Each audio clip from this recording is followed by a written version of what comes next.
Jennifer with Jennifer at Home, and I'm here with Alan, and we are having a Christmas party this evening. We're super excited, and we're going to start getting everything ready for our friends to come to our Christmas party this evening. I would love for you to subscribe, click the notification bell, and don't forget to hit the thumbs up button. And now let's get on with our appetizers and snacks for our party this evening.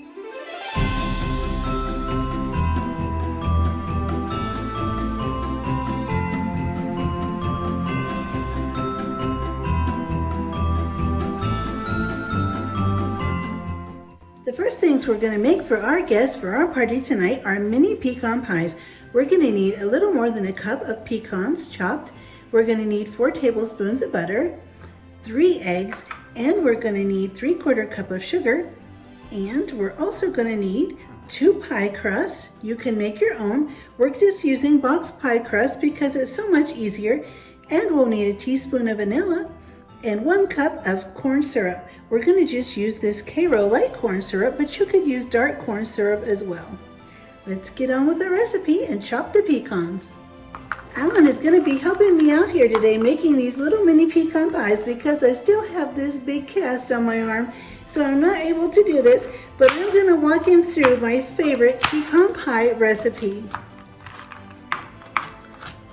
All right, I'll just chop up all these pecans because I know they need to be in little small pieces because we're doing the mini pecan pies.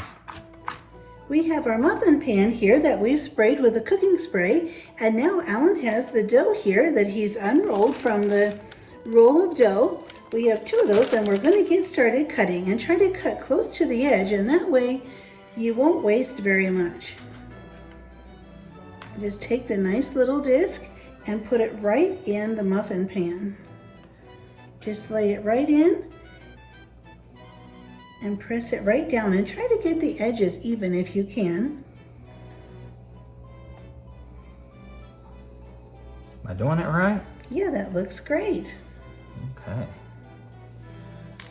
There you go. And when we get done with these, they'll be nice little perfect little pie crust with the pecan pies.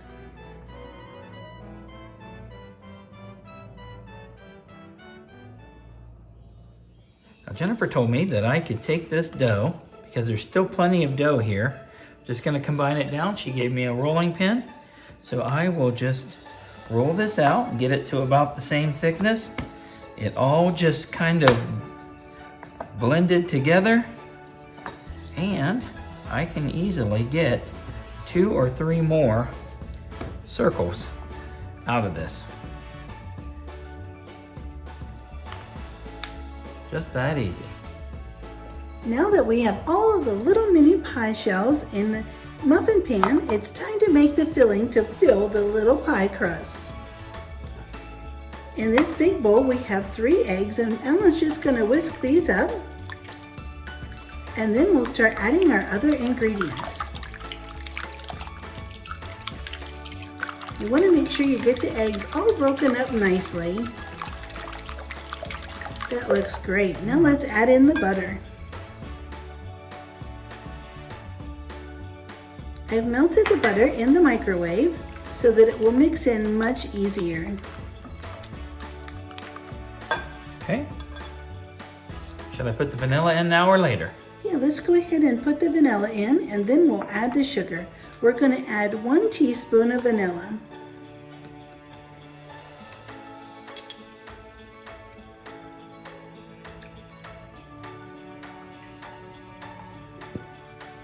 And 3/4 cup of sugar.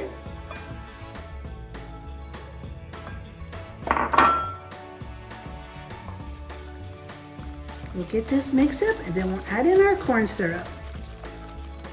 When using something sticky, it's always a great idea to spray the measuring cup first. The corn syrup will go in this measuring cup, so we put a little bit of cooking spray in there, just so when we go to pour it out, it all comes out and comes out easily. That way we don't leave any corn syrup behind and have a shortage of corn syrup in our recipe. Okay, now I'll put in the 1 cup of corn syrup. Just get everything mixed up really nicely, and then it's time to put in our pecans. We have a little more than 1 cup of chopped pecans, We'll dump that in, get everything mixed together. Then the only thing left to do is put our mixture into our little pie shells. The best way I found is to use a gravy ladle. I have this gravy spoon and it works really nicely to fill all of the little pie shells. That looks great. Okay. Now let's try to get these pie shells filled and in the oven. All right. I'll just set that there in case I need to mix it anymore. And try not to get it up over the edge of the little shell. Just take a little bit and start slow, pouring it right into the center. Is that enough, or do I need a that little looks bit more? great. It's best to add just a little bit at a time, and then if you need to go back and top them off and add just a little touch more once it settles, then that works out great. That way the little pie shells don't overflow. If they overflow, they can easily stick in the pan and they get really messy. It's hard to get them out of the pie pan or of the muffin pan when they overflow. Our oven is preheated to 350. Now let's get our little mini pecan pies into the oven. We'll bake them for 40 to 45 minutes. Be sure to check them around 30 minutes just because you don't want to overbake your little pies. The little mini pies have just come out of the oven. They smell magnificent and they look beautiful. When they come out, just carefully take a little knife. Try not to scratch your pan. Just stick it in and out nice and slow and pop the little mini pies right out. Just go around the edge really carefully and very slow. And then take a plate and lift them right out onto a plate to cool. If you leave them in the muffin pan, they may not want to come out at all. And here's how the little mini pecan pies turned out. They smell wonderful and they're so delicious. We actually made a video about this, so at the end we will pop up this video, and then that way if you want to watch a video that's just on how to make these little pies, it'll be at the end.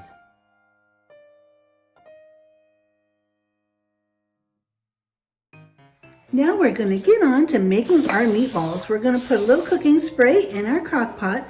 I always do that just to make cleanup a lot easier. We're going to pour in some grape jelly. Now this is a recipe that my family has made for many, many years. My mother still makes this recipe on occasion. It is 30 ounce.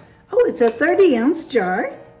And then we're going to add in some chili sauce. This is a 12-ounce jar of chili sauce. It seems like an odd combination, but it makes a wonderful, sweet, sticky, tangy sauce for our meatballs. We're going to go ahead and pour our chili sauce in, right in with the grape jelly. And then we're going to mix these two ingredients together really, really well. I have the crock pot on high, and it will warm up and get the sauce all melted together. And then once the sauce is incorporated and starts to warm up, we'll go ahead and put in 1 full bag of frozen meatballs. Now that our sauce is heated thoroughly, we can completely mix together the grape jelly and the chili sauce. It's all mixed together, and now it's time to put in our meatballs. We have a bag of just frozen Great Value home style meatballs here. And let's see, is that a 2-pound bag? It is a 2-pound bag. A 2-pound bag. So we'll just pour these in. I've set these out to thaw so that way they'll cook much quicker. We'll just get them in the crock pot, and then we'll get them stirred around and covered with all of the sauce. Just tuck them right down in the sauce, and then we'll put the lid on. I have this crock pot set on high, and we'll let these sit until they're warm all the way through, and the sauce will thicken up and be so nice.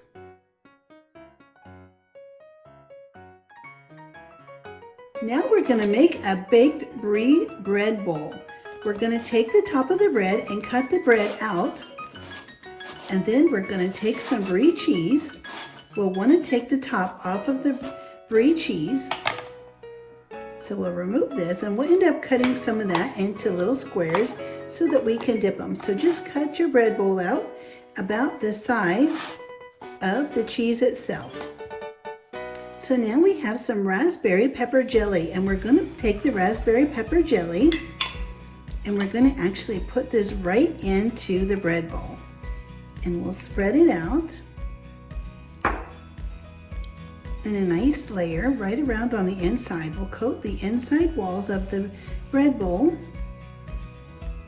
and get a little bit down in the bottom there. Just smush it right in so it stays right in place. Put a nice layer in the bottom. Before I put the cheese in there, I'm going to go ahead and I'm going to cut little things because we basically will be able to do a tearaway on this. Our guest will be able to just grab a hunk of this, pull it, and the melted brie cheese hopefully will come right out with it in individual bite-sized pieces. So now we'll want to take the brie cheese and just slice the top right off, just a nice thin layer, because you don't want that tough waxy layer to have to get through when you're trying to enjoy this. And the rest of the shell casing on the outside, the wax exterior, will be just like a nice little bowl. And just set that right in there and press it down. That looks great. And then take your pepper jelly and just cover the top of it with the pepper jelly. And that will melt together right with the brie cheese and get right down into the bread. Looks terrific. Now it's time to get it ready to put in the oven.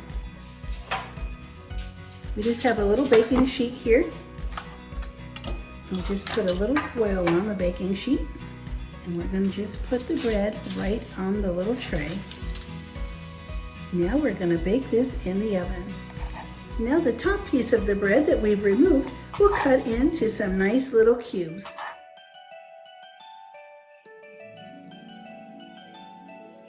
And now we're going to cut up a variety of cheeses to serve with a summer sausage and crackers.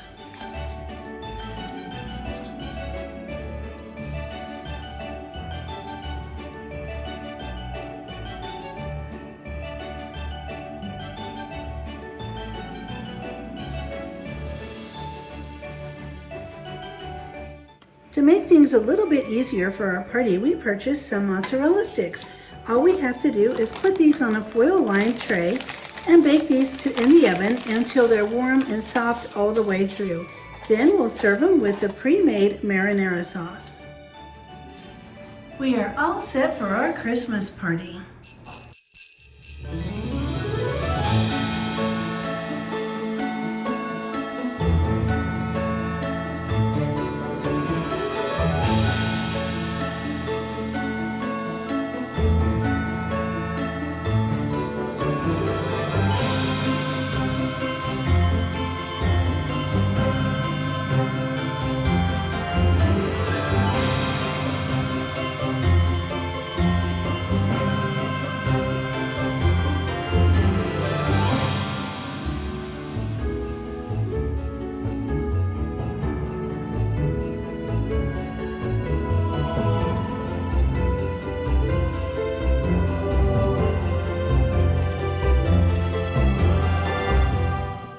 And I had so much fun at our annual Christmas party last night. Our friends had a really good time. We all sat around and had hors d'oeuvres and visited. It was a really great evening.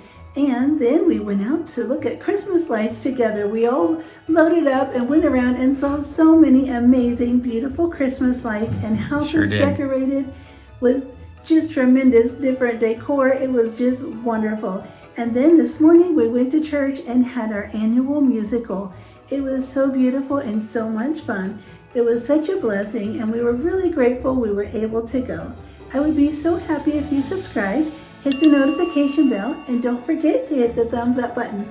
And be sure to watch soon. Our Christmas light video will be coming out soon. So if you want to see our Christmas light neighborhood tour, that'll be coming out in an upcoming video. And we'll see you next time.